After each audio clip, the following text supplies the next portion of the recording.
Welcome back to Good Day Atlanta. Fox's new series, The Gifted, is a spinoff of the X-Men. It follows a family who discovers their kids are mutants, and they're forced to go underground for safety. And that's where they meet four main mutant characters, one of them the Eclipse.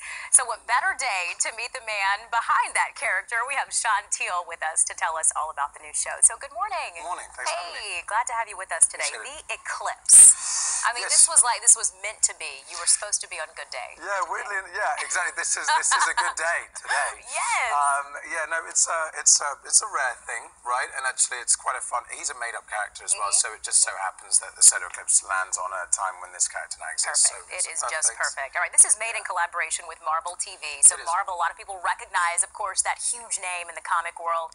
So what is the connection to X-Men with The Gifted? Well, really, there's some characters that you'll recognize from the show.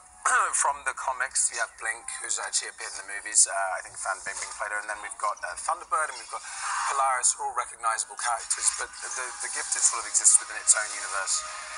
It has its own lineage within the X-Men universe, like most of the X-Men characters do. So, although they are related to the X-Men, and you will recognize them at the same time, they exist within the confines of our story. Okay. So in our story, at least, the world is so hostile that the X-Men, for now, have disappeared, which is what we're all searching. Right, and that's where the Eclipse comes in. So tell me in particular about your character and kind of what you face on the show. Well, Eclipse is actually a young boy who was he's created newly for the show, and he was a young boy that at the age of 13 he gets kicked out of his home after he flares up for the first time. He finds out that he has this X gene, and his parents kick him out due to the natural sort of anti-mutant sentiment that exists within this story after attacks that have happened and after these big battles in cities that have taken so many lives. The government's created a hostile department to sort of corral these mutants for public safety.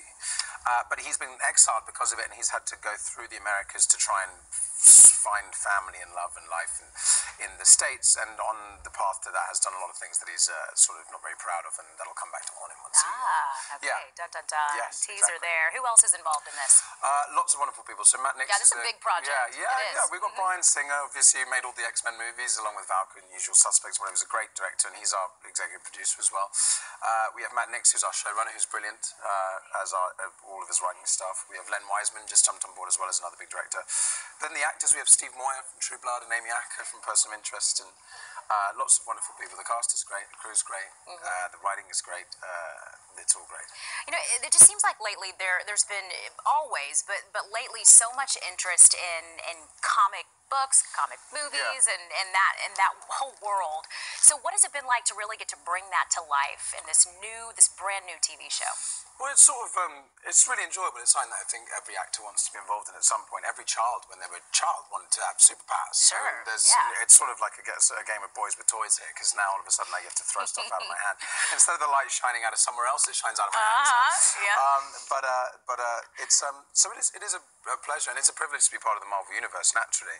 I think also it's quite an enjoyable one for us, at least this time, because the X-Men has always been about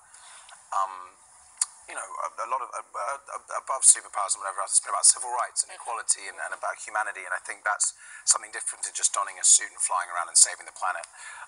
It's about real people in sort of ordinary people in extraordinary situations, and that's what a lot of our show is about, and I think that's what people relate to. So it's really fun for us to play that side of it as well. We'll have a chance to check it out for ourselves coming up, right? Yes, on October the 2nd at 9 o'clock, 8 o'clock Central, 10 o'clock Central. Got it. I think you nailed one it. Of them. We don't have, England has one time zone. We have one time zone. We like to mix it up just a little bit. We really do. We wish you the very best, and it was a pleasure to have you with us today. The Eclipse here with us, Teale. The Gifted premieres Monday, October 2nd at 9. See, it was one of the options he gave you at 9 p.m. right here on Fox 5. It's 9.